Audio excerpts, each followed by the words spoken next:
The car is like a fast disappearing island in the rising floodwaters. The passengers only hope a helicopter rescue, but there's a problem. The baby is too small to get onto the winch, and the dangers of the rescuer trying to hold a slippery child are just too great. The only option, to put him in a waterproof bag. He's pulled up and on board, let out, terrified but alive. 2 years ago, Queensland's floods were described as a once-in-a-century event. Now, once again, normally placid rivers have turned into raging torrents. Roads, homes and businesses are underwater, with emergency evacuations by boat from people's front doors.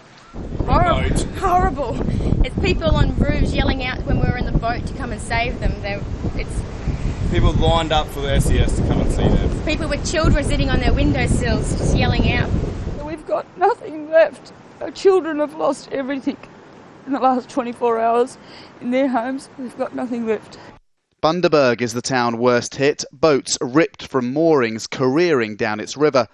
The Sunshine and Gold Coasts, named for their normally superb weather, are being battered.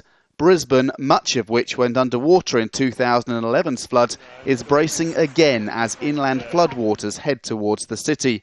And gradually, the weather is moving south towards Australia's biggest city. Barely 2 weeks ago, I was stood in this same spot talking about the extreme heat in Sydney and forest fires raging across much of southeastern Australia. What a contrast. Somewhere through that gloom is Sydney's Harbour Bridge, and the worst of the weather hasn't even hit.